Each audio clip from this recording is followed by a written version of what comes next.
Eso. Ya. Tengo para que sepan el chat abierto, cosa de poder ver si es que en algún momento tienen alguna pregunta o cualquier cosa, ¿ya? Démosle. Bueno, hoy día vamos a ver sensación y percepción. Esto es como un poco la continuación de lo que ya han visto. En realidad, la gran mayoría de lo que yo voy a hablar hoy día ya lo vieron con la profe. Quizás lo que es un poco más nuevo va a ser el texto que, disculpen, que es el de Ibáñez. Quizás ese podría ser un poco más nuevo, pero bueno. Antes también de partir, avisar. Yo no voy a tocar tanto la parte neuro del texto de Morris y Maisto. Voy a tomar un poquitito, tratar de explicarlo en lo más simple, pero como ustedes igual tienen un ramo de neurociencias, no considero que sea tan necesario, y la profe tampoco considero tan necesario que yo les como profundizara tanto en esa parte. Claro que si es que a alguno de ustedes les interesa y quieren aprender más al respecto, tienen ahí el texto, que es un manual, igual es bastante simple, tiene harto ejemplo y todo, para que lo puedan revisar. En fin, entonces, partiendo. Este es el capítulo de sensación y percepción. Ya vamos a partir hablando un poco de la sensación y después nos vamos a ir a hablar ya de la percepción. La sensación ya va a ser una serie de eventos ya que van a generar esta sensación. Primero, dice acá, alguna forma de energía, ondas, ondas de luz, vibraciones sonoras, moléculas químicas transportadas en el aire o en la sangre estimulan una célula receptora en uno de los órganos sensoriales como el ojo o el oído. ¿Cuáles serían otros órganos sensoriales?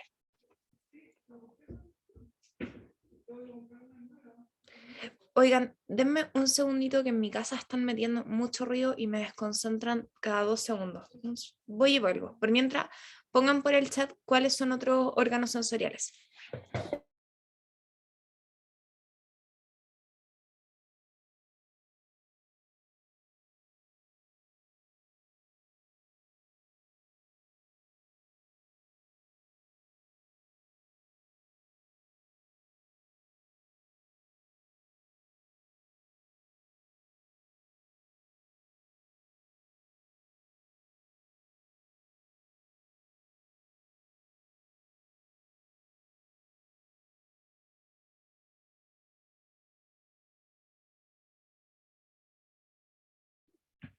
Ya, disculpen. Fui ahí a pedir que por favor bajaran los decibeles porque ya me estaban desconcentrando demasiado. No sé si se escuchaba por el compu, o sea, con el micrófono del compu, pero por lo menos acá me estaban distrayendo demasiado. No se escuchaba ya, qué bueno. Sí, pero de repente igual uno se desconcentra como cuando hay gente hablando muy fuerte afuera, entonces me estaba costando demasiado como mantenerme acá. Acá la María José dice la piel. Muy bien, la piel sería un órgano sensorial. El olfato no sería el órgano sensorial, sino que más bien sería la nariz, ¿ya? El olfato es el sentido. La temperatura, efectivamente percibimos la temperatura, pero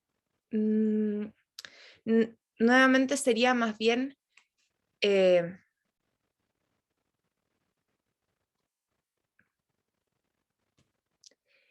no, mira, los órganos sensoriales se refieren justamente a los órganos que son capaces de agarrar el sentido del medio. ¿Ya? El cerebro, Luis, lo que va a hacer es que va a decodificar ese sentido. Ahora, quizás si es que lo voy a explicar un poquitito más a detalle, quizás para que podamos hablarlo. Mira, las células receptoras entonces van a ser células sumamente especializadas que son capaces de percibir, o más bien de sentir, del medio algún estímulo. En ese sentido, vamos a tener una serie de sentidos. No son solamente los 5 sentidos, como bien dicen acá, está la temperatura, la presión, pero que todas esas cosas son sentidas, por decirlo así, más que nada por la piel o son percibidas como dolor, ¿ya? Por ende, todos esos sentidos tienen más bien que ver con el tacto o con lo que pasa como un poco en los procesos internos. Ya vamos a llegar a eso. Las células receptoras en sí van a ser todas estas células que, como les digo, tienen la especialidad en la cual pueden detectar que algo es un sentido, básicamente, y tienen una trayectoria nerviosa. ¿Ya? Entonces, ¿cómo funcionaría esto? Voy a ocupar el mismo monito que ocupé la otra vez, nuevamente, no pesquen lo que dice. Imagínense que entra un sonido. Ya vamos a hablar igual de la audición en unos minutitos, pero para que les haga un poco más de sentido esto de célula receptora y trayectoria nerviosa y todo esto. Entra el sonido. El sonido lo que es van a ser ondas que van a chocar con el tímpano. Ya el tímpano está dentro del oído, empieza a vibrar. Esa vibración se transmite a través de señales nerviosas hacia el cerebro, el cual va a tener distintos lóbulos, ¿ya? Entonces primero va a, a pasar por la corteza de asociaciones para tratar de poder decir como qué es el sonido, después pasa la corteza de asociaciones secundaria y después eso ya empieza a guardarse en otras partes que te pueden permitir entenderlo mejor. Por ende, hasta que no llega al cerebro, esto es solamente una onda. Pasa lo mismo con los ojos. Uno ve y lo que uno realmente, los ojos solamente captan, los ojos no ven. Lo que ve es el cerebro. ¿Ya? Es como bien loco pensarlo de esta manera, pero lo que pasaría entonces es que entra luz al ojo y eso se va directamente hacia acá atrás, al lóbulo occipital, lo cual nuevamente después lo tira hacia arriba, al lóbulo parietal y luego al temporal. Ya en ese sentido, como les digo, todas las sensaciones ocurren como resultado de una serie básica de eventos, que es la misma, es célula receptora, agarra la señal, viaja a través de canales nerviosos y finalmente esos eh, van y logran ser como decodificados o desglosados por el cerebro para poder comprenderlo. Entonces, la visión, no, mentira, hasta acá todo claro, ¿se va entendiendo o es demasiado? No sé si se está entendiendo. ¿Cómo? Profe, ¿puedo agregar algo? Sí, por supuesto. O sea, no sé si puedo estar equivocado, pero yo cacho que como una buena manera de complementarlo, Ujú. podría ser, por ejemplo, de que, no sé, pues a veces, por ejemplo, hay luces, ya, que son, por ejemplo, nocivas para nosotros como seres humanos, ya. Entonces, por ejemplo, uno lo puede ver, ya, el ojo lo capta, ya, llega en este caso a nuestro cerebro, o obviamente antes al lóbulo parietal, perdón, según yo, y después, por ejemplo, el cerebro como que procesa que eso obviamente es nocivo y hace como cerrar el ojo. No sé si me explico un poquitito como que, no sé, como que lo entiendo así, que al final el cerebro es quien te entrega la respuesta de que tú tienes que, onda, cerrar los ojos porque eso es nocivo. No sé si está bien lo que estoy diciendo. No, está ahí Así me súper bien, pero te está ya adelantando la percepción, ¿ya? Ah, ya. Porque, mira, y esto es como lo que es más interesante aún. Nosotros no somos conscientes de los sentidos, somos conscientes de la percepción, ¿ya? Entonces, en ese momento en el cual ya nosotros cerramos los ojos, ya es casi un poco, no es solamente una respuesta involuntaria, ya nos damos cuenta. Y en ese momento ya es porque estamos percibiendo algo un poquitito como nocivo. Acá dice, dale Ignacio nomás. No, es que quería, es como saber que nos hace mal, eso, como que quizás Claro. inconscientemente lo sabemos que está malo, Mm, creo yo, sí, no, pienso. pero súper bien. Acá dice, perdón, José dice, ¿cómo podríamos decir que conocemos la realidad si en nuestro cerebro no llegan ni imágenes ni sonidos, solo llegan impulsos electroquímicos, lo que nuestro cerebro codifica lo que él quiere. Wow, José, te estáis adelantando, pero sí.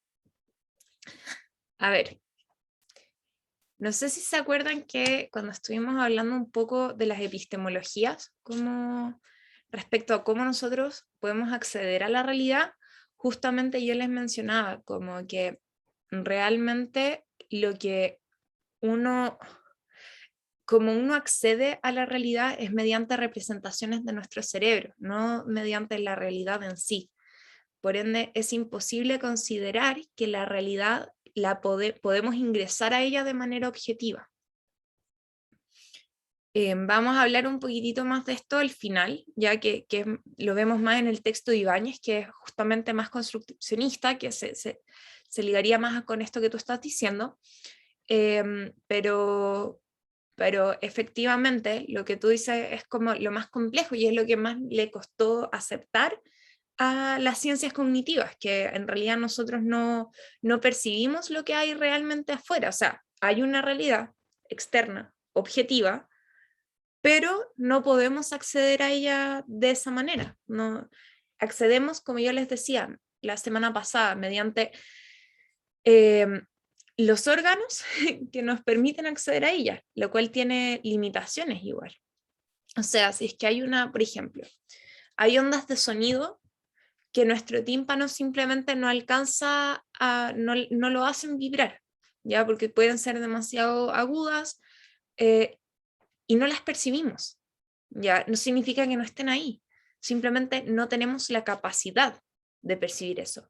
O por ejemplo, distintos tipos de luz y de colores, los rayos ultravioleta, por ejemplo, tampoco los podemos ver, no significa que no estén ahí, ya están alrededor nuestros todo el día, solamente que nuestro cerebro no los codifica porque nuestros ojos no tienen la capacidad de captarlo.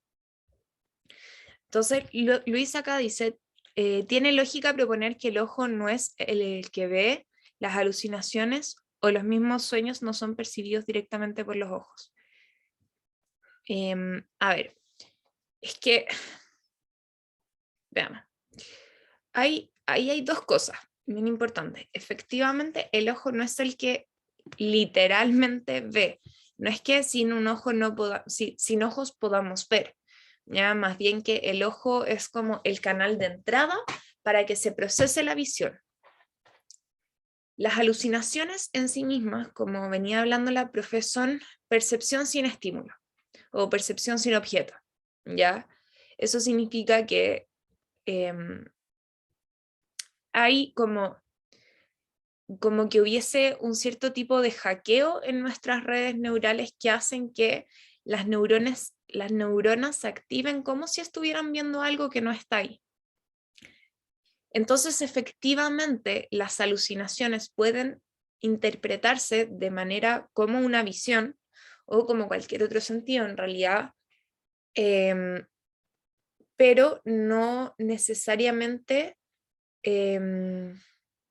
claro, no estarían siendo percibidas directamente por los ojos. Ahí, como les decía, hay un tema, que hay una diferenciación de tipos de alucinaciones, y no podemos entrar en eso, me encanta el tema, pero no podemos entrar en eso ahora, pero que tiene que ver con las alucinaciones y las pseudoalucinaciones. Ya las pseudoalucinaciones generalmente es como que la persona no es... No voy a entrar en esto. Pero tengan claro que dependiendo del tipo de alucinación también hay distintas partes del cerebro que se van activando. Ya, dejémoslo hasta ahí porque en verdad es súper complejo. No sé, Luis, si te respondí la pregunta o como que entendí bien tu comentario o ya me fui por otro lado.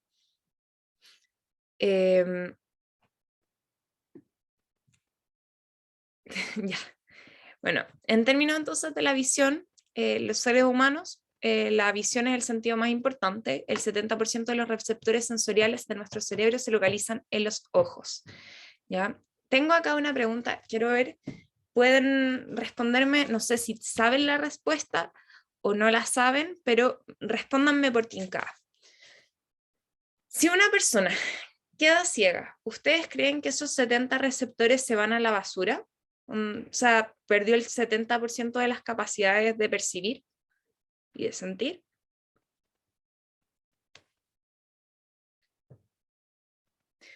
Súper bien, se agudiza en otro sentido, efectivamente. Eso es gracias al proceso que se llama plasticidad neuronal, y efectivamente es lo que va pasando.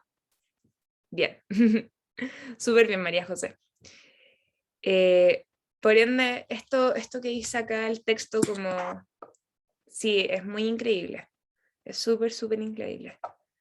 De hecho, eso uno lo puede estudiar con bebés, como el tema de la plasticidad, cuando mejor se puede ver, como porque especialmente porque están recién en desarrollo, entonces ahí uno ve cómo el cerebro puede realmente como cambiar muchísimo la forma de codificar al final la existencia.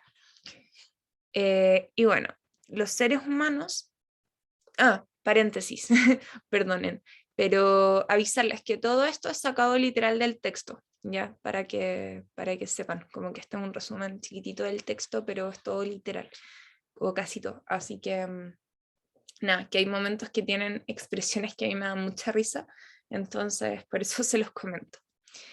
En fin, los seres humanos, al igual que muchos animales, vemos a color, al menos durante el día, y el color y la adición a color va a ser sumamente adaptativa en términos filogenéticos para poder saber si la fruta está madura o si es que hay plantas venenosas, pero como ven, no es que es una suerte de azar, hay un sentido para el color.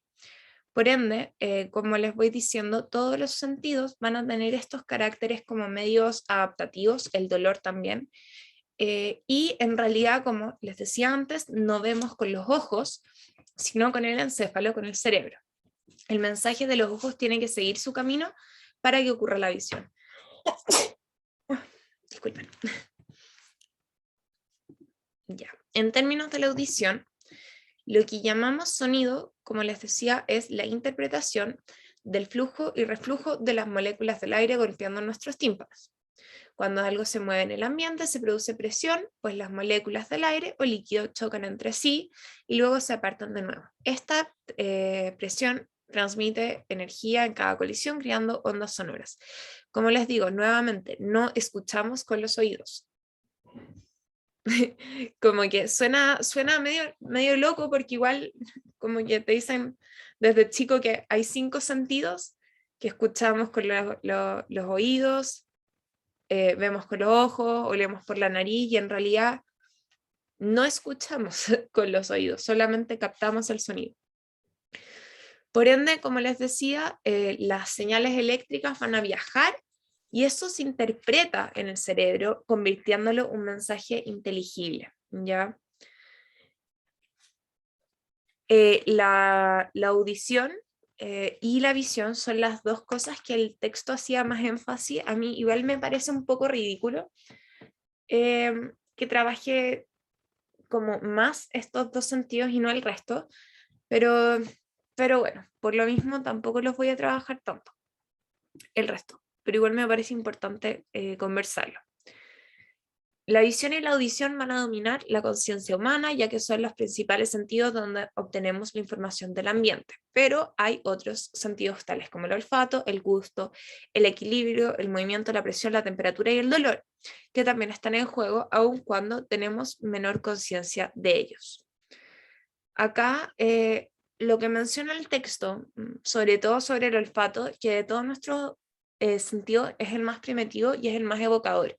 Ya evocador en el sentido de que muchas veces, o como según el texto al menos, somos incapaces de sentir un olor neutro, ¿ya? El olor siempre es como o bueno o malo, ¿ya? No es neutral. Y además tiene esta capacidad de generar y desencadenar recuerdos. No sé si alguna vez a usted le ha pasado eso, como que huelen algo y dicen como, yo me acuerdo que esto huele muy parecido a, al menos a mí me pasa no sé si les pasará, pero que cuando me voy de vacaciones y vuelvo a mi casa es como que la primera vez que uno entra como que siente el olor a su casa. Y como que, no sé, a mí me da mucha paz mental. Y después como que ya lo dejo de sentir. Y me ha pasado que de repente he ido a lugares y entro a una casa y huele igual que como olía, no sé, la casa de mi abuelo, que está muerto hace muchos años ya. Y es como súper bonito eso. Es súper lindo esta idea de que más que la visión, más que la audición, el olfato genera esta cosa como de recordar mucho. Y el gusto finalmente es el sentido que va a ser más cultural, ¿ya? Porque varía demasiado en la cultura, o sea, por cultura y por lugares del planeta, y acá esta es como la expresión que a mí me da mucha risa, que decía, aunque los gustos varían ampliamente de una cultura a otra, es difícil que algún grupo en algún lugar del planeta que no haya declarado delicioso. Me hizo mucha gracia, así como me imaginé primero como que me descolocó, me chocó y después fue como, claro, en realidad en todo el planeta como que va a haber siempre algo que es delicioso, como que la gente de ahí encuentra como una exquisitez. Entonces, lo que nos va a decir acá es que el gusto va también cambiando cuando bebes, ya que cuando bebes preferimos comidas blandas y dulces, pero conforme uno va creciendo vamos a consumir alimentos que se consideran como gustos adquiridos. Por ejemplo, ¿a quién de acá le gustó por primera vez, la primera vez que tomó una cerveza o una taza de café? Así que dijeran, qué rico esto, café negro, no como café de Starbucks con, o de cafetería así como con mil dulces. ¿Te gustó, José? Wow. Chocolate amargo también. Los mariscos. Son muchas cosas que generalmente uno adquiere como con el tiempo. El sushi, ya, también. Miren, a mí al menos yo encuentro que la cerveza es una un súper buen ejemplo, porque yo de verdad hasta ahora he preguntado y todavía nunca he conocido a nadie que me diga, la primera vez que me tomé una cerveza me gustó, así como me gustó el sabor de la cerveza, porque puede ser que le haya gustado el efecto, pero así como el sabor nunca he conocido a nadie, pero a todo el mundo, a la mayoría de la gente le termina gustando la cerveza. Y es como el vino también. Hasta conocer a José. A mí me pasó con las Nutella también. A mí me pasó con las legumbres. A mí no me gustaban y me volví vegana hace como 5 años y ahí estaba obligada. Entonces ahí me empezaron a gustar y ahora en verdad lo disfruto, pero antes, nada. La leche, por ejemplo, nunca me gustó. Y ahí vemos cómo el gusto es sumamente cultural. También tiene que ver con si es que te lo han introducido durante toda la vida o no. Mm. Y como les digo, pero es sin alcohol, lo siento.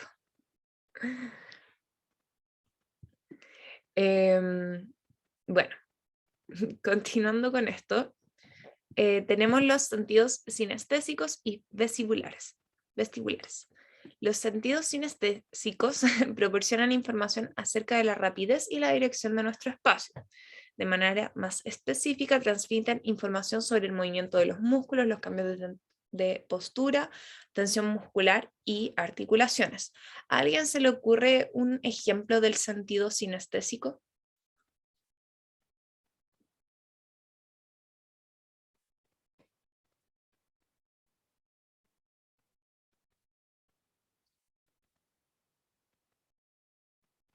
Soy baterista.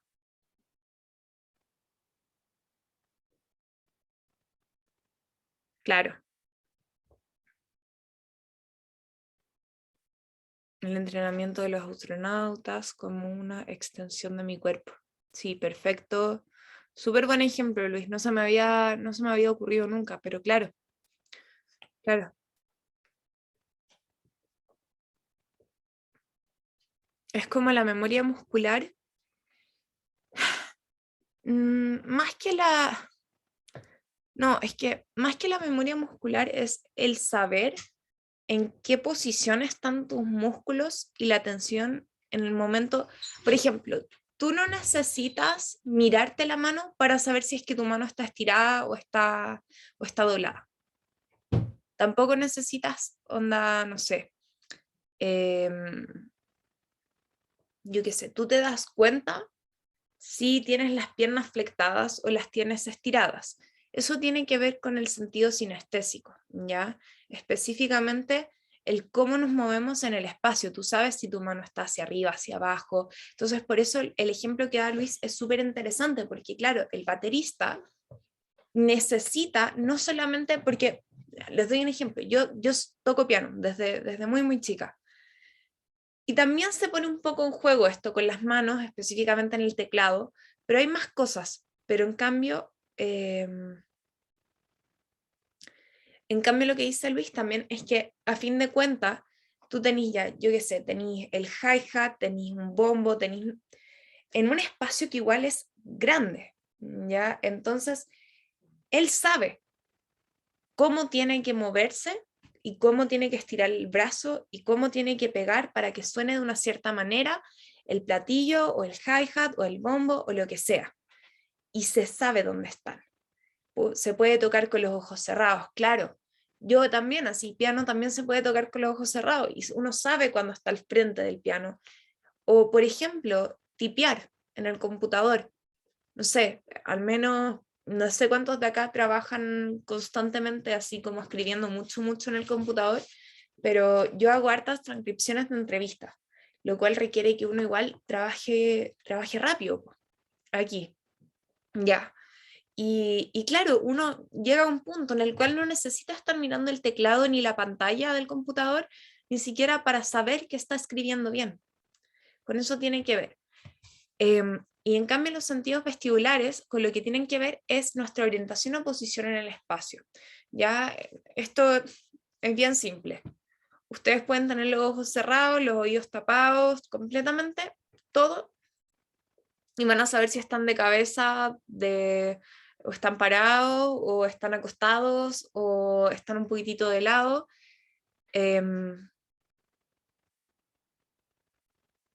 Y de esa manera es porque tenemos estos sentidos que tienen que ver con nuestra orientación. Es un poco como si tuviésemos los mismos sensores como de movimiento de los teléfonos que pueden saber si es que está como derecho o de lado, nosotros tenemos como la misma capacidad por dentro. A veces cuando piensas en qué estás haciendo ya te pierdes, es como que estuvieras mecanizado.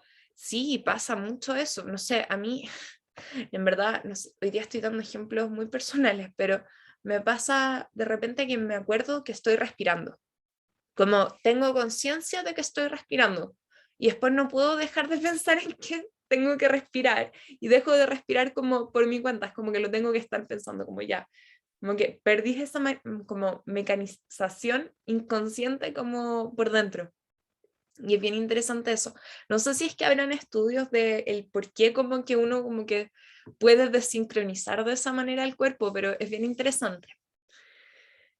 Y bueno, finalmente el tacto de todos nuestros sentidos es el más reconfortante. Bueno, la piel de por sí el órgano más grande de nuestro cuerpo, así que probablemente la estimulación en la piel tiene que ver con mucho eso.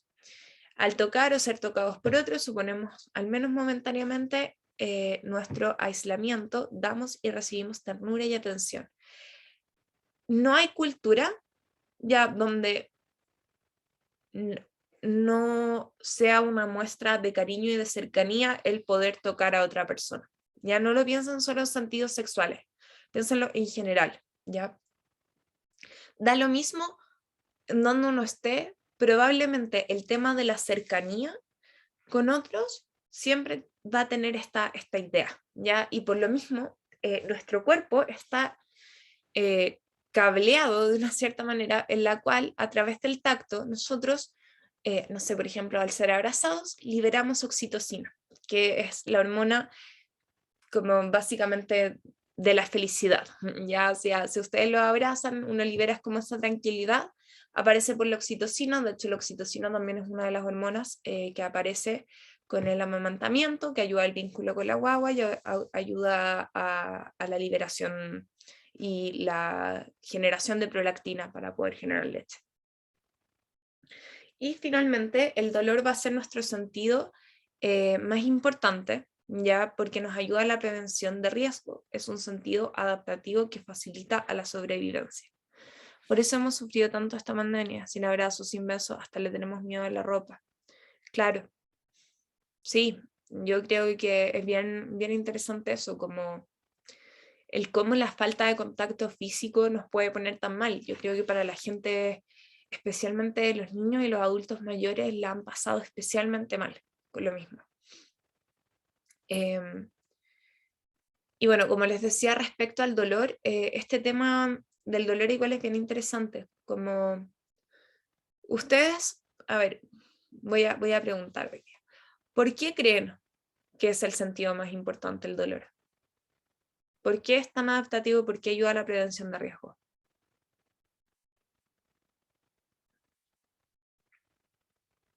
Ya, por la sobrevivencia. ¿Pero en qué sentido? Como, ¿qué facilita el dolor?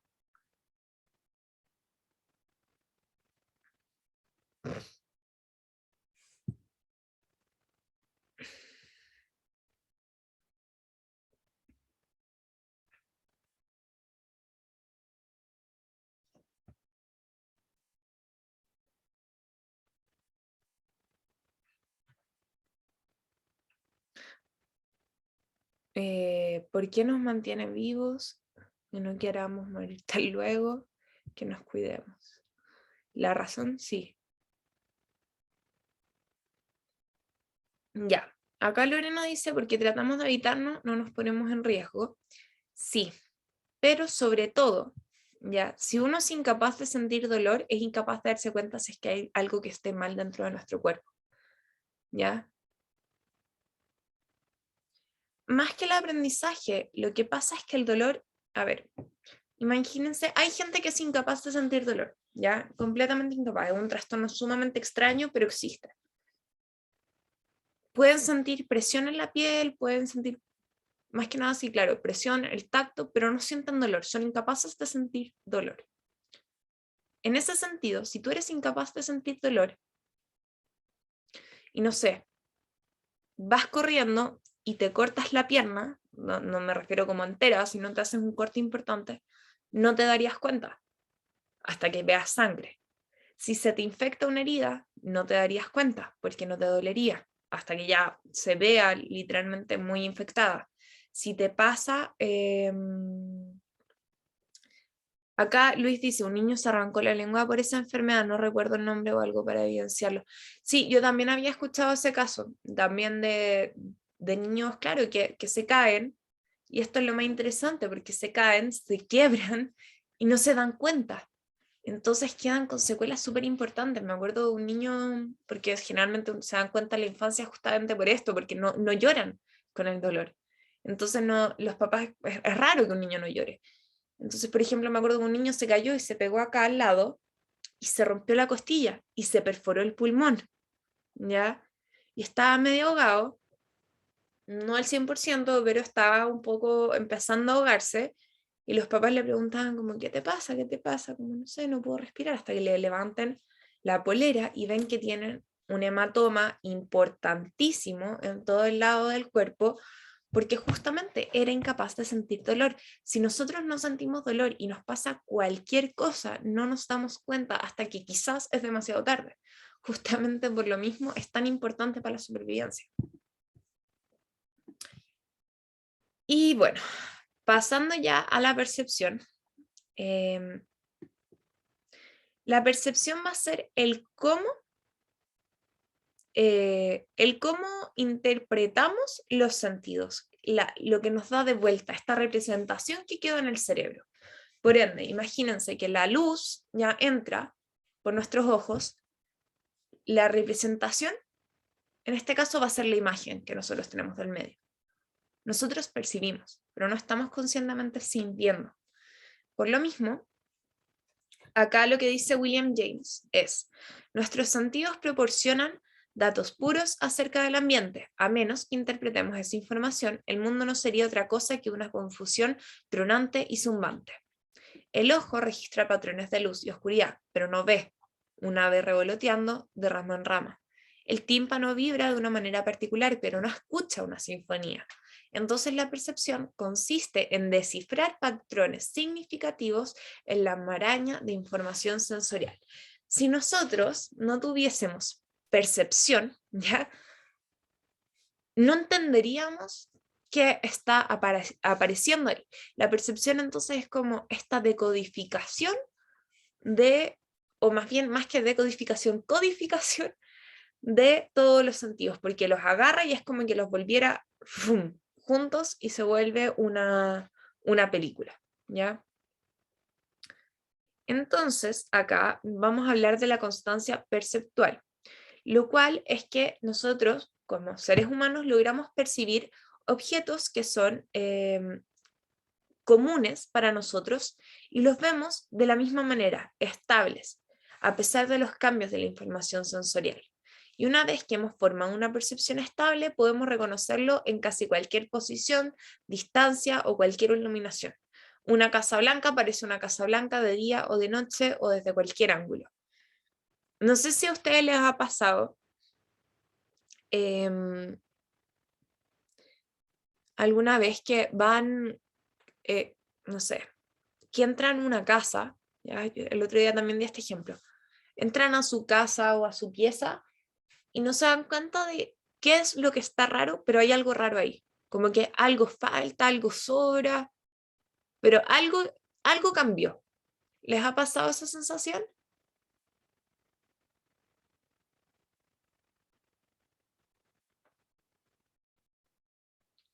Y Jesús, ¿te ha pasado como que te cuesta darte cuenta qué es lo que cambió ahí?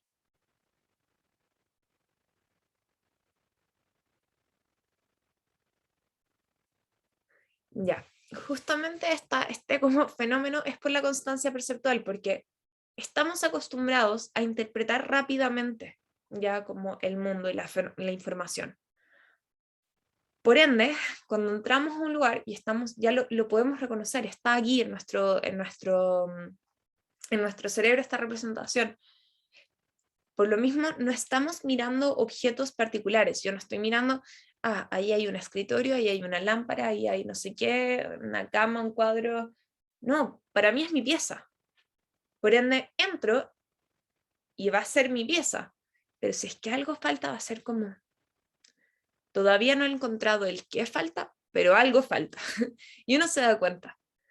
Y por lo mismo, también cuando conocemos un objeto, podemos percibirlo en en su tamaño verdadero, independiente del tamaño de la imagen que se arroja sobre la retina. Por ejemplo, si ustedes ven su celular tirado en el piso, así lejos, saben qué es su celular, saben cómo es su celular, saben el porte de su celular, es su celular.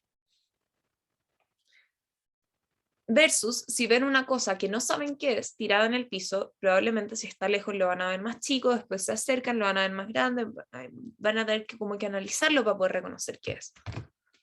Y justamente eso tiene que ver con cómo podemos percibir los objetos familiares en su tamaño real.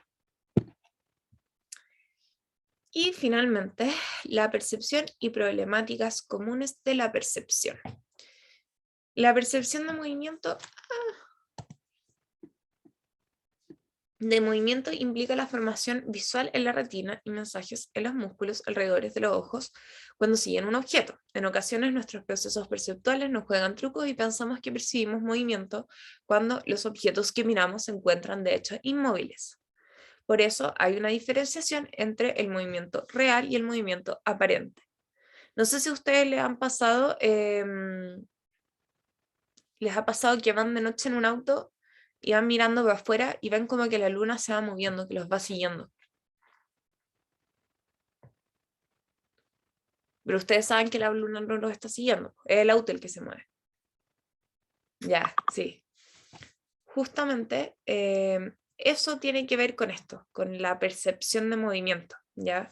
Que de repente nos pasa eso, que sentimos que algo se mueve y en realidad no se está mirando, no moviendo. Entonces hay movimientos reales y movimientos aparentes que tienen que ver con atrapada, sí, que tienen que ver justamente con esto. Y luego las ilusiones visuales demuestran gráficamente las maneras en que usamos una variedad de señales sensoriales para crear experiencias perceptuales que pueden corresponder o no al mundo real. Las ilusiones, ojo con esto, las ilusiones son diferentes a las alucinaciones. ¿Ya? Es importante eso. Una ilusión tiene que ver con que nuestros ojos mismos nos engañan en lo que estamos viendo. La alucinación tiene que ver ya con el cerebro. Una ilusión podría ser, por ejemplo, ir en el verano por la carretera, ver el cemento y ver como que hubiese como agua entre medio. No sé si les ha pasado, pero justamente nosotros tenemos esta idea en lo que somos engañados por ver cosas, ilusión óptica, claro.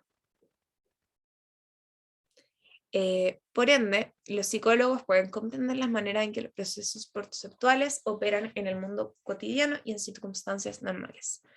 Leo los comentarios. Ay. Bueno, voy a dejar eso. La sensación de mirar el agua desde un puente, desde un punto de vista, pareciera que es el puente el que se mueve en el agua. Sí, toda la razón. Ilusión óptica, nuestro cerebro necesita un punto de referencia. Si no lo tienen, no pueden interpretar correctamente la realidad. Hay quienes estudian esto, el de la percepción, y hacen experimentos para demostrar lo falible de la percepción humana. Los magos son geniales en esto. Sí, completamente de acuerdo. Eso que dice ahí José, pero pucha, José, ahí nos arruinaste la magia. No, pero justamente hay una serie de experimentos que tienen que ver con esto, con cómo nuestro cerebro interpreta la realidad y muchas veces no lo hace de la manera correcta. Y por lo mismo es bien interesante poder mirar esto. Y bueno, en términos de las diferencias personales y culturales, la percepción se ve afectada. Por un lugar, se ve afectada en términos de nuestra motivación, ya que nuestros deseos necesitan y dan forma a nuestras percepciones. Es probable que la gente que tiene una necesidad perciba algo que piensa que podría satisfacer la necesidad. Leo el chat. Cuando uno realiza un examen visual en el oftalmólogo, el hecho de no responder bien las letras que visualiza es ilusión. No, eso es que uno tiene... Eso no sería una ilusión, sería ya que nuestra capacidad óptica está disminuida. Porque lo que tiene...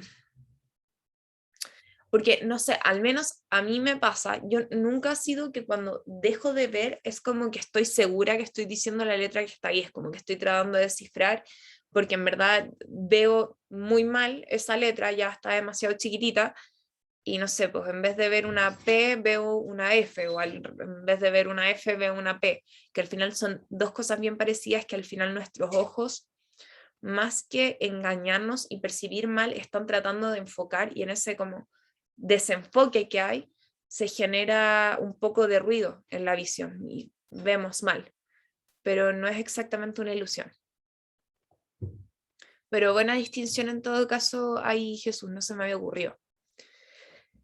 En términos entonces de nuestra motivación, nosotros vamos a percibir la realidad como queremos, básicamente. No, pero al final nuestra motivación hace que cambiemos un poquitito nuestras maneras de percibir. Por ejemplo, ya sé qué ejemplo di el otro día que era bien bueno. Yo ahora estoy en proceso de comprarme un auto, ¿ya? Estoy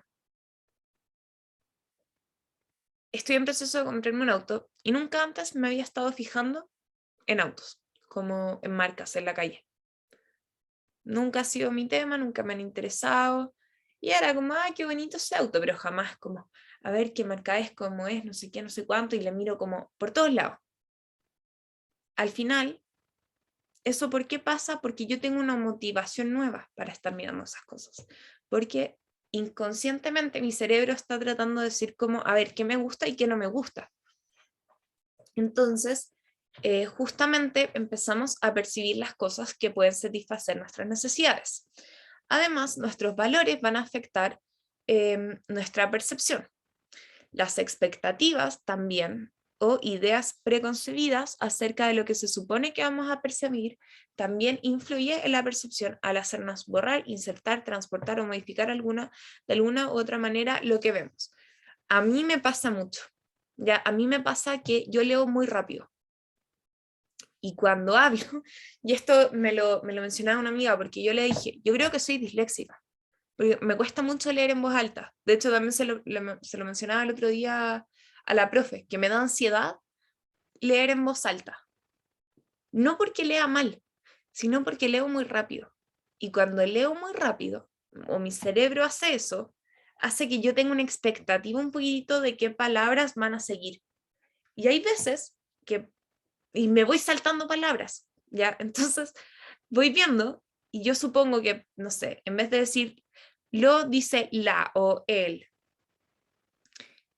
y leo mal. Entonces mi amiga me decía, no, tú no eres disléxica, tu problema es que lees tan rápido en tu mente que cuando tratas de hablar va a ir reflejando más bien las expectativas de lo que podría ser o lo que sonaría mejor para ti. Y yo juro que ahí estoy leyendo bien, yo no me doy cuenta. Entonces, no sé, yo encuentro que sea un buen ejemplo para esto, porque modificamos la realidad, insertamos, cambiamos cosas de lo que estamos percibiendo. Acá dice Luis, la pareidolia, ver caras en las cosas que no las tienen previamente. Claro, también, o bueno, al revés, por ejemplo, las afasias, el no ser capaz de reconocer. Es bien interesante ahí cómo estas cosas de la percepción van cambiando. Eso tiene que ver tanto con daños cerebrales como con otras cosas. Y los estilos cognitivos finalmente que tienen que ver con cómo nosotros interpretamos el ambiente personalmente. Y eso va a afectar también nuestra manera de conocer al mundo. ¿Ya? Va cambiando. Yo también daba el lunes el ejemplo que no sé si les ha pasado, pero si no les ha pasado todavía, les doy por firmado que les va a pasar durante la carrera, que uno empieza a fijarse en cosas bien distintas una vez que uno estudia psicología.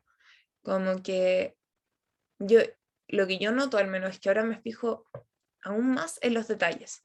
Yo siempre he sido súper detallista, pero ahora ando un poquitito más detective, así como que estoy como, oh, ¿qué está diciendo esa persona? Y las muecas y las cosas, porque simplemente nuestra manera de conocer el mundo va a ir cambiando. A mí me pasa lo mismo y sí, sí, el otro día también me lo decían y cuando tengan los cursos de psicopatología es aún peor porque te enseñan cosas como, por ejemplo, del habla, ya como los trastornos en el pensamiento, que al final como que son cosas muy mínimas y uno se empieza a dar cuenta de eso y empieza ahí como a pensar en todo el mundo así como, oh chuta, y no es que yo ande, no, a ver, no lo interpreten como que yo ando analizando a todo el mundo, pero sí me pasa que noto cositas y es como, sospechoso, ando psicoanalizando a todo.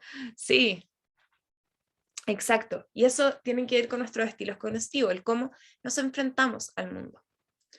Y finalmente, otros factores que van a afectar nuestra percepción va a ser la experiencia personal y la personalidad. Por ejemplo, gente que ha estado, por ejemplo, que ha sido militar o que ha estado en situaciones como de guerra. Yo esto lo hablaba, yo tengo un cuñado que fue militar, pero en Israel. Hizo el servicio obligatorio militar allá y estuvo mucho tiempo en la Franja de Gaza. Y la primera vez que fui a hacer trekking con él detectó literalmente todo en el ambiente. Era como, no, por ahí estaba un poco chueco esto, por acá estaba no sé qué, no sé cuánto, acá pasó una persona, acá, no sé, esta rama está cortada de manera no natural, porque estaba entrenado por eso.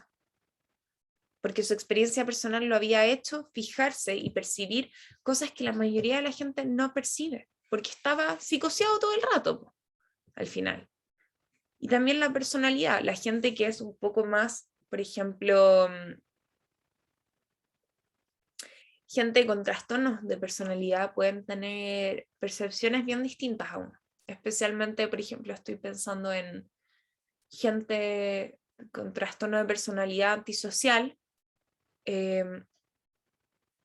perciben mucho las emociones del resto, justamente porque como no son capaces de sentir, cuando ya estamos hablando de casos graves, no son capaces de sentir empatía, necesitan poder simularla. Entonces saben cómo la gente, las cosas más pequeñas que uno hace para poder simular eso. Es sumamente interesante justamente cómo la percepción varía también en términos de personalidad. Y eso sería hasta ahora con el tema las personas con trastorno de personalidad ansiosa, claro. Generalmente una persona con personalidad ansiosa va a ser, o sea, a ver, igual ojo ahí, porque uno puede hablar de una personalidad ansiosa, sí, pero el trastorno no es trastorno de personalidad ansiosa, es trastorno de ansiedad generalizada, ya que da lo mismo el detalle, pero solamente para hacer ahí la corrección.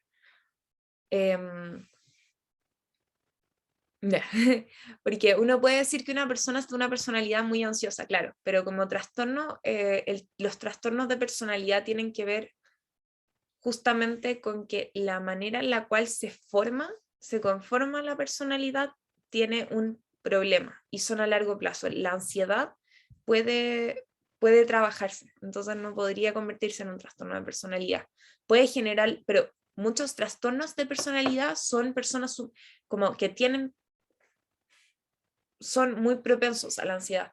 No sé, por ejemplo, el trastorno borderline o de personalidad limítrofe, o los trastornos quizá un poco histriónicos también, son más propensos a la ansiedad. Eso.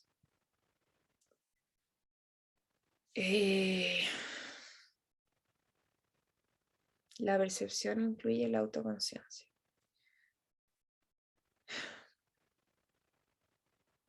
Es que yo creo que ahí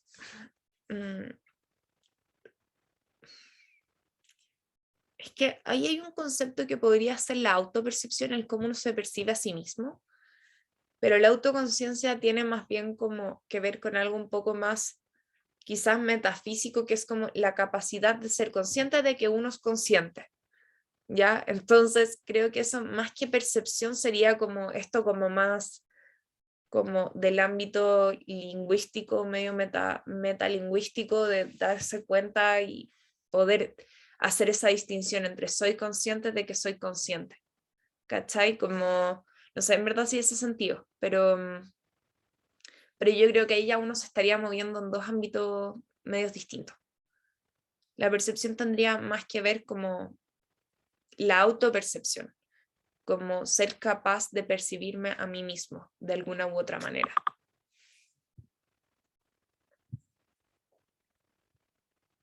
Ah, se me fue el chat.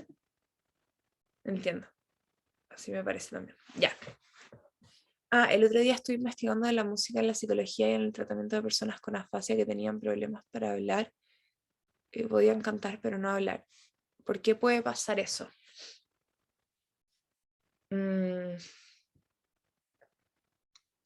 Es que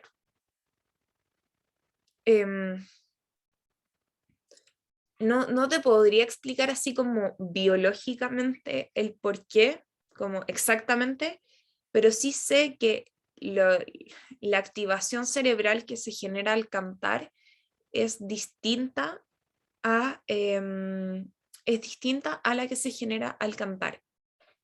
Entonces, probablemente la memoria y todos los procesos que hay por detrás también funcionan en niveles distintos. Y por lo mismo podría pasar una y no la otra. Yo sé también de gente, por ejemplo, que claro, que tiene, por ejemplo, ¿cómo se llama esto? tics nerviosos, se me fue el nombre, pero que tienen, tiene un nombre el trastorno. Si alguien se acuerda del nombre de esta gente que tiene tics constantes, que me diga. Pero hay gente que tiene tics que no puede parar de... o Tourette's, por ejemplo. Tourette, ahí está. Justo me acordé cuando Luis lo dijo 2 segundos antes. La gente que tiene Tourette, muchos de ellos justamente no pueden hacer muchas cosas por culpa del Tourette, pero pueden tocar instrumentos sin tener ningún tipo de tic entre medio. O pueden cantar sin tampoco tener, no sé, tics entre medio. Es bien interesante eso, porque claro, estamos en esta misma idea de que el cerebro funcionaría en registros distintos para las diferentes tareas, por más que uno de los actos dentro de esa tarea sea la misma. Y bueno, continuando entonces ya con Ibáñez. Ibáñez se va a ir ya en una bola un poco más social de la percepción. Ya va a empezar a mirar un poco desde la psicología social el cómo percibimos. Lo que él va a decir es que toda realidad que el hombre es capaz de construir o interpretar está densamente investida por factores sociales. Ninguno de los objetos que penetran en el campo sensorial del ser humano, en su campo representacional, escapan a los determinismos sociales, aun y cuando no se les asignen funciones o valores sociales explícitos. Esto tiene que ver con lo que yo les decía al principio. La manera en la que interpretamos la realidad tiene que ver con también cómo funciona socialmente la interpretación de la realidad. Nosotros no reaccionamos, no percibimos la realidad tal y como es, sino más bien la construimos y la interpretamos mediante representaciones. Por lo mismo, van a haber dos procesos muy importantes. El primero va a ser de orden inferencial, que va a ser el proceso... hay dos procesos que son de orden inferencial, lo sé porque lo dije al revés. Ven, tengo problemas para leer en voz alta, me pongo nerviosa.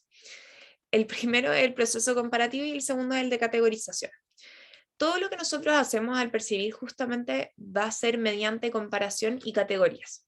Somos capaces de evaluar la realidad mediante, por ejemplo, heurísticos para poder decir, esto es X y esto es Y.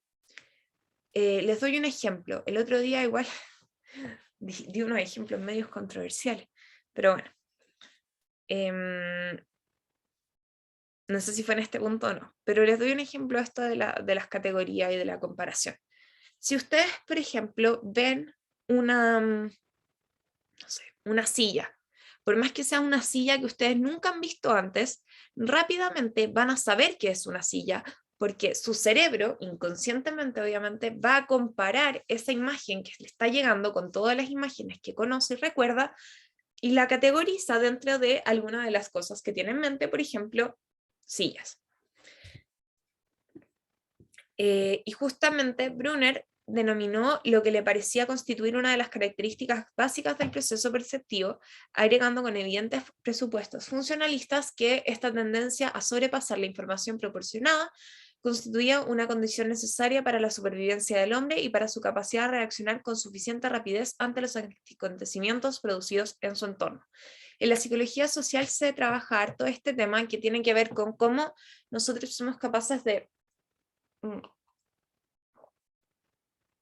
protegernos a nosotros mismos mediante nuestra percepción, justamente por esto de las categorías amplias que tenemos. Cómo funciona nuestra percepción cuando no es consciente, cuando tiene que ver así como rápido, hay que hacer tareas, hay que moverse por el mundo, funciona mediante prejuicios, funciona mediante heurísticos, categorías generales que no tratamos como de excavar mucho para poder funcionar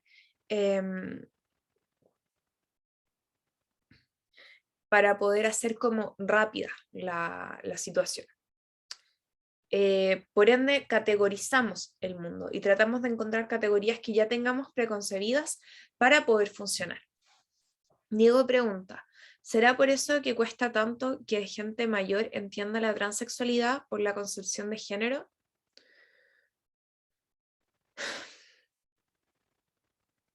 Yo creo que, uno de los factores importantes sería ese, sí, Pero también creo que hay una serie también de otros factores que son sumamente determinantes ahí. El primero es la religión, ¿ya? Em, yo creo que todavía vivimos en un país donde la mayoría de la gente mayor fue criada en colegios que no eran laicos. La mayoría de la gente en este país igual tiene una serie de conocimientos que por más que ellos no sean específicamente religiosos, sí son traídos de la religión. Creo que también hay una falta de educación respecto a los temas trans en el mundo. Yo creo que ahí, más que solamente la percepción que uno tenga, también tiene que ver con deconstruir todo un ideal de lo que tendría que ser un hombre y lo que tendría que ser una mujer. Como salirnos de partida del binarismo y romper un poco también con los esquemas que han sido transgeneracionales hasta este punto.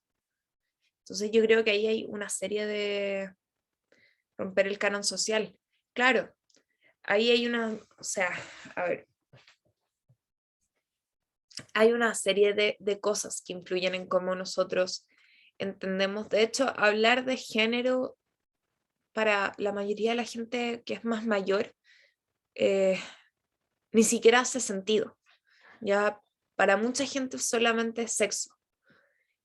Y ahí uno puede entrar en una discusión súper amplia, pero al final tiene que ver con el cómo en el mundo hemos representado qué es un hombre y qué es una mujer. El prejuicio tiene una explicación evolucionista en donde nos servía para mantenerse alerta en contacto con otros tribus que podría atacarnos. Sí, el prejuicio, a ver, los prejuicios tienen que ver con esto que les estaba diciendo de la percepción social, ¿ya? Tienen que ver con que nosotros podemos o somos capaces de categorizar rápidamente y tratar de entender un poquitito el mundo mediante lo que conocemos.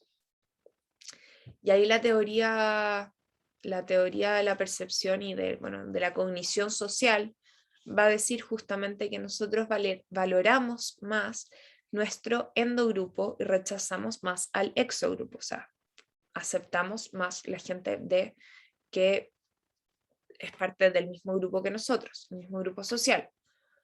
Por ende, pasa también, y pasa mucho, que los prejuicios funcionan como una cierta manera de organizar la realidad, porque sería demasiado complejo poder organizarla sin tener una serie de objetos preconcebidos de una cierta manera.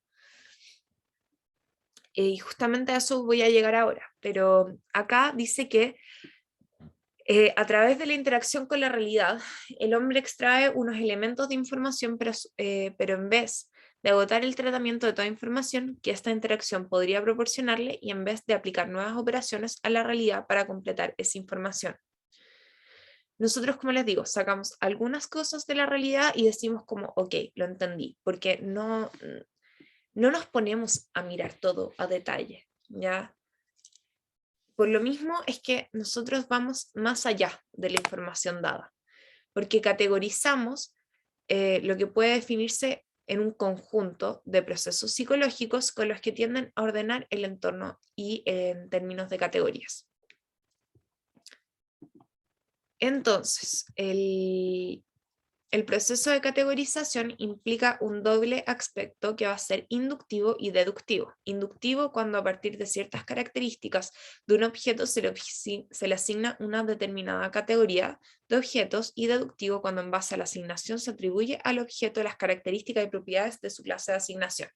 Esto suena medio raro, pero básicamente lo que está diciendo acá es que nosotros vamos por un proceso inductivo especialmente cuando no conocemos esta serie de objetos o no se nos hacen tan comunes. Entonces lo que hacemos es mirar un poquitito como el objeto a detalle. Por ejemplo, ya, pongamos que hay un animal. Podemos saber que es un animal aunque no sepamos qué animal es, porque tiene 2 ojos, 4 patas, una boca, y ya, es un animal. El deductivo va a tener harto que ver con lo que les venía diciendo del orden social, ¿ya? Lo cual tiene que ver con que vemos algo. Por ejemplo, esto pasa mucho como en la cognición social, pero si vemos un cierto tipo de personas, que pongamos ya, una persona que se vista así sumamente rockera, pelo así súper, con muchos colores y todo, estoy pensando un poco como en esta idea, como estos grupos como punk y emo, como más antiguos. Tú vas y decís como, es punk. ¿Y por qué es punk? Al tiro va a ser como, va a ser completamente, no sé, le va a gustar el rock, no sé, le van a gustar los tatuajes, hacer graffiti, no sé, ya estoy inventando. Pero uno podría deducir todo eso por cómo una persona se viste. Sin, y le damos todas las características de su clase de asignación. Pasa lo mismo si yo les pregunto, si ustedes van en la micro y ven a un hombre de traje y corbata, ¿qué piensan? ¿Qué hace?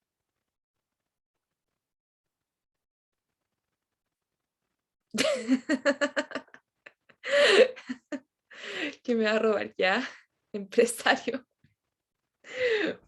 No me esperaba tan rápida esa respuesta, pero está bien, está bien. Empresario, trabaja en oficina y todo. Perfecto. Ustedes jamás pensarían, ya, ¿y qué? No, antes de eso. ¿Y qué labor podría tener? ¿Qué se les ocurre si una persona que anda de traje y corbata, así bien arregladito, así? ¿Qué tipo de trabajo tendría o profesión? Administrativo, abogado, súper. Yo les diría, ¿qué pasa si esa persona jamás se les pasaría, por ejemplo, por la mente que esa persona trabajaría en una construcción, por ejemplo? A menos que fuera el arquitecto o cualquier cosa por el estilo. ¿O me equivoco?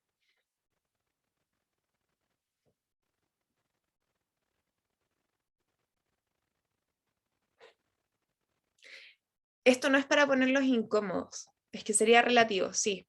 Obvio que sería relativo, pero justamente el ejercicio que estamos haciendo acá no tiene que ver como con el tema de poner prejuicios sobre la mesa, sino justamente darnos cuenta de cómo nuestro cerebro deduce información a partir de cosas súper mínimas, como la vestimenta, como qué grupo social pertenece y una serie de cosas. Esto me hace recordar a Dan Singer, las categorías psicológicas son arbitrarias, no hay que darlas por sentadas, hay que ponerlas a prueba, no son incorregibles, son producto de la cultura de quienes elaboran esas categorizaciones. Súper bien, José.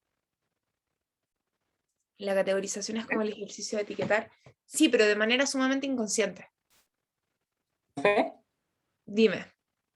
Yo quería dar como un ejemplo que me recordé de la presidenta de la convención, que ¿Ya? ella es, en este caso, me acuerdo que hubo en Twitter que decía como, y tiene estudios y todo, a lo que voy es que por su etnia, muchas personas pensaron que ella no tenía ningún estudio y que lo dejó con la boca abierta, tiene 2 doctorados, más encima un doctorado creo que era de una universidad en Holanda, y creo que, no sé, creo que tenía otro doctorado de la Cato, o estoy equivocado, pero tenía 2 doctorados, Sí. y era como, o sea, o el prejuicio o esta percepción de la persona por su color de piel, como decir que no tiene estudios, como que ahí yo creo que igual hubo un cambio ahí, yo creo, quizás en ciertas personas, pienso Claro, yo, y no que sé. venía del Guaymapu. O sea, el tiro es una cosa bien clara y de hecho en educación, o sea, bueno, no sé si ustedes tienen un curso de educación, pero yo ahora estoy rindiendo un curso de psicología de la educación donde justamente hablamos caleta de esto, como mucho sobre cómo, a fin de cuentas, también en el tema de la educación es sumamente arbitraria, el conocimiento que uno pasa y el que no. Y por lo mismo, ahí hay un tema que es bien importante en cómo generamos esta serie de categorías y percepciones súper malas respecto a distintos grupos que no son a los cuales nosotros pertenecemos. Y justamente lo que tú dices ahí de la presidenta de la convención es sumamente importante. Y es sumamente importante darse cuenta de eso. Porque, a ver, cuando me voy a meter en política, cuando Piñera salió presidente, muy poca gente estaba mirando qué títulos tenía, dónde había trabajado, qué había hecho toda su vida, no sé qué, no sé cuánto. Pero a ella al tiro le ponen en los diarios. Hasta tiene 2 doctorados, como que fuese así como, oh, wow, como que hay que, no sé, es bien interesante como es necesario, como casi como que le tengan que poner eso para que la gente se la tome en serio. En cambio, habrían probablemente si ella hubiese sido hombre blanco o mujer blanca, probablemente habría menos rollo y habría menos también por parte de ciertos grupos sociales, menos aprehensión hacia la convención constituyente si fuese otra persona de otra etnia o de otro grupo social quien es el presidente o presidenta. Ella estudió psicología. No sabía que era psicóloga, mira. Según Pero yo, profesora de inglés, según yo. Y tiene doctorados como en lenguas, según yo. puede ser, no sé, yo Pero no me bueno, acuerdo, no es que la importa. verdad es que yo estaba tan contenta con el puro hecho de que hubiese salido una mujer y que además haya sido mapuche, fue aún mejor y fue como ya, listo, está ahí nomás, no necesito saber más en el momento, como que me hizo, Sharper también tiene estudios, pero no indica que sea un buen político. Claro, yes. Miren, si ahí ven que es bien interesante, bueno, el otro día no sé si contarles, ya, no estoy segura si contarles el ejemplo que di el otro día. No supe si ofendí a nadie, espero que no, pero ojalá que no. No, que me fui un poco más en la política y les dije, si llega una persona y les dice al tiro que les gusta José Antonio Cast, ¿ustedes qué pensarían de esa persona?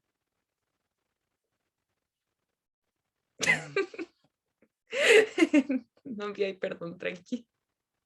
Nada, porque me iría, pero lo tenía. Ya, bueno, los de la otra sección no fue que reaccionaron mal, para que sepan, no fue así como, no, ¿y qué onda el ejemplo? Sino que me dijeron así como, y sí temas sensibles hoy. Pero bueno, es que es importante darse cuenta de esto, porque justamente, claro, uno deduce eso. ¿Y qué pasaría si yo les digo que esa persona...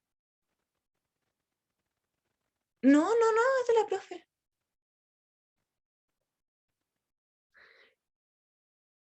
Casona. Ah, no. No, no, no, es otra sección de Despertino. La sección del lunes. No, no, no, si no se enojaron. Fue como que me dijeron así como que estaba dando muchos ejemplos sensibles y yo nunca supe si los ofendí o no. Si ofendí a alguien, no tengo idea. Pero el tema es que, claro, ahí, muy bien Luis. Em, Quizás por eso en Estados Unidos no le dan mucha bola a los títulos que tienen que otras pruebas de competencia ser evaluados, sobre todo en práctica en terreno. Em, es que en Estados Unidos pasa algo bien curioso que yo no logro entender muy bien por qué pasa. Porque sí, no les importa tanto los títulos, pero para algunas cosas. Por ejemplo, si tú trabajas en informática, prefieren que tú no tengas ni un título, como que les gusta a la gente que es autodidacta. Pero, pongamos, no podrías ser psicólogo, pero allá sacan con estas categorías como soy coach, y entonces podéis ser coach. No sé qué significa eso. Acá en Chile también hay coaches en todo caso, pero no tengo idea qué significa. No sé qué. Una amiga me dijo que había estado mirando y que eran como 6 meses para ser coach de entrenamiento. Pero coach no como de gimnasia, sino así como una persona que te viene a ayudar como con la vida. No sé bien cómo funcionan allá, la verdad. Como que sí les importa harto la práctica, pero yo creo que también tienen prácticas que son bien arbitrarias, igual que acá. Son como motivadores personales, sí, como que te dicen motivacionales. ¿Les interesan los resultados?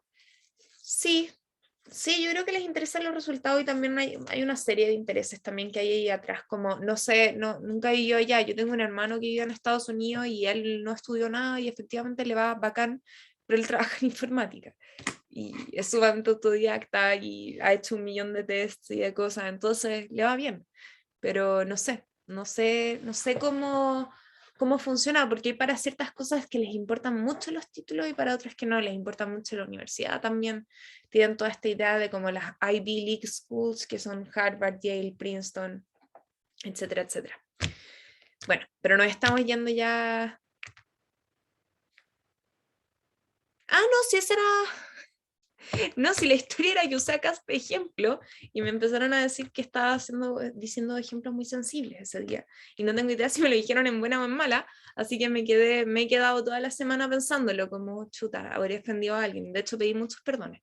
Pero el punto que quería llegar justamente era esto, esta discusión, porque es bien entretenido ver cómo saltan al tiro muchos tipos de categorías a partir de la deducción cuando uno menciona algo sobre una cierta clase. Ya puede ser clase social, pero clase pensándolo como en cierto grupo, en general.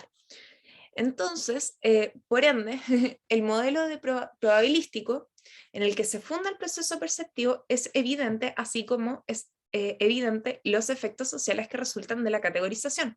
¿Por qué modelo probabilístico? Porque probablemente, ya, para los comentarios que quedaron ahí sobre Don Cast, que estoy completamente de acuerdo en todo caso, lo más probable es que toda la gente que ustedes sean... La interpretación del chat también es prejuicio, carita sonriente para evitar lectura errónea. Claro. Bueno, el ejemplo que yo les di probablemente es porque toda la gente que ustedes han conocido o que han escuchado que vota por él tiene una serie de pensamientos y de prejuicios que ustedes no comparten.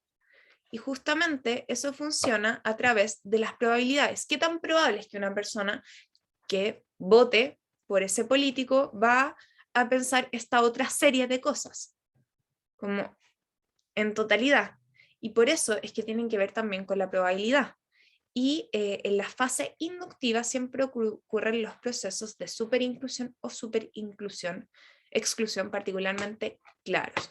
Porque cuando nosotros hacemos este proceso inductivo a través de características generales y se le asigna una determinada categoría, son pocas las categorías en las que realmente podemos incluir. Entonces ponemos algo en una categoría o muy amplia o muy chica. O sea, o lo ponemos en la categoría de base o no lo ponemos, y es sumamente claro. Y finalmente creo que esto es, sí, estamos ya en lo último. No sé por qué con ustedes siempre me salen un poco más largas las ayudantías. Yo creo que es porque meten más conversa. Pero está perfecto, me encanta.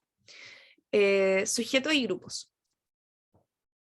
El individuo en su vida cotidiana no suele verse confrontado con objetos que varían en una sola dimensión, sino que se encuentran frente a una serie de objetos que se diferencian entre sí en una multiplicidad de dimensiones a la vez. Por ende, se observa que los sujetos van a favorecer sistemáticamente a los miembros de su propia categoría en vez de adoptar un comportamiento de distribución equitativo. Acá, sin ser moralistas en esto, respondan los que quieran con honestidad. Si yo les paso 100 lucas y les digo, tenéis dos opciones: repartirla entre un familiar tuyo y una persona y un desconocido, o dárselo todo a tu familiar, ¿qué harían? Me la quedo yo.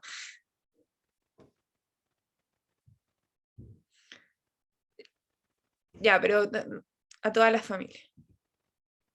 Primero pásela y ahí feo. No, no tengo, pero bueno, ahí al tiro la Macarena dice a la familia. Al endogrupo, claro. Repartir, dije podían o dárselas a un familiar o dárselas o repartirlas con un familiar y un desconocido.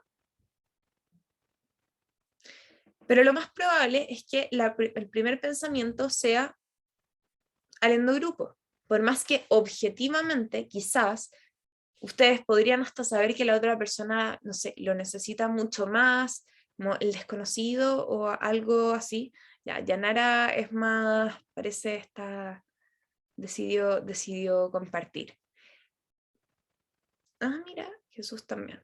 Bueno, generalmente la respuesta a esto es que se lo darían al familiar, ¿ya? A menos que supieran quizás que la otra persona tiene algún tipo... Claro, es que el tema es que tú no sabes quién es el desconocido. Esa es la gracia de este ejercicio. Al final lo único que cambia realmente, fuera de que uno es un familiar y el otro es un desconocido, es que uno es un familiar y el otro es un desconocido, porque no sabemos más de la situación del desconocido y quizás lo necesita más, quizás lo necesita menos, no sabemos, pero obviamente vamos a favorecer al grupo propio, en este caso a la familia.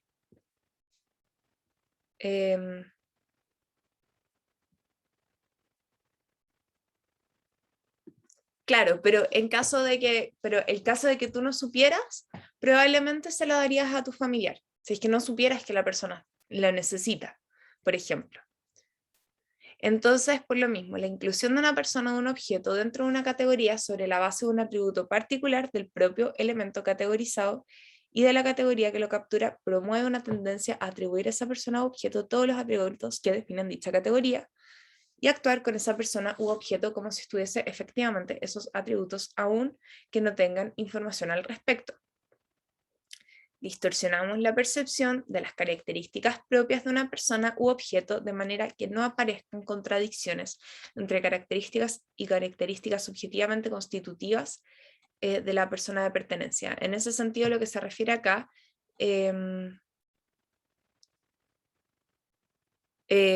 a la persona, como a lo que se refiere acá, es que básicamente nosotros, si ya tenemos una preconcepción, por ejemplo, de quiénes son,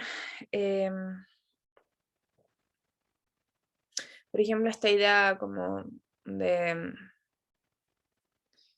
a ver, uno tendería a pensar, ya volviendo con el ejemplo, es que siento que Casta es un muy buen ejemplo para hacer este ejercicio, porque siento que hay tanto, obviamente hay tanto tema ahí político, y se cruzan tantas fronteras en términos como,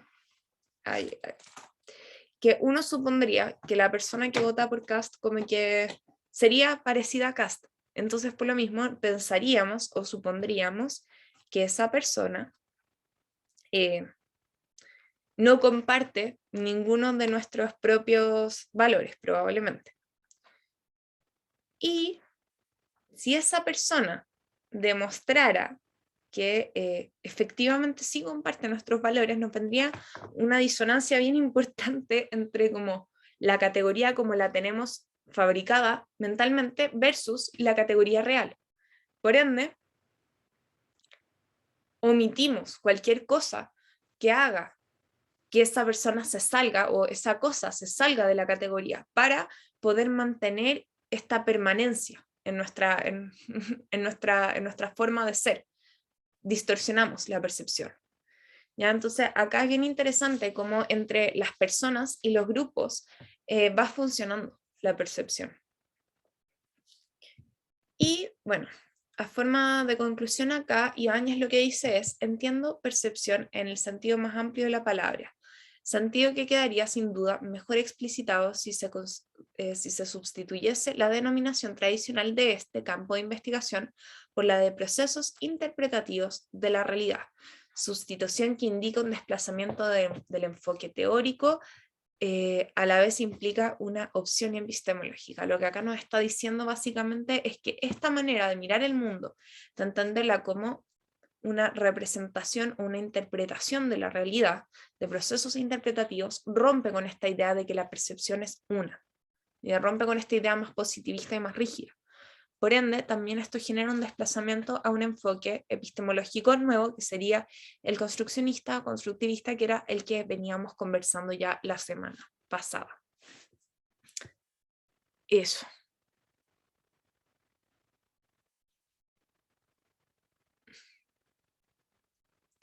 No sé si les van quedando preguntas, igual ya hemos bajado harto el quórum en este rato, me imagino que es porque igual llevamos caleta de rato.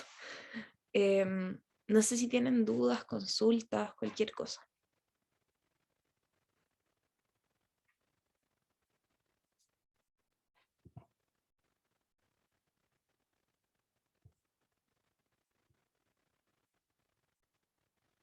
Ya, genial. Ya, buenísimo.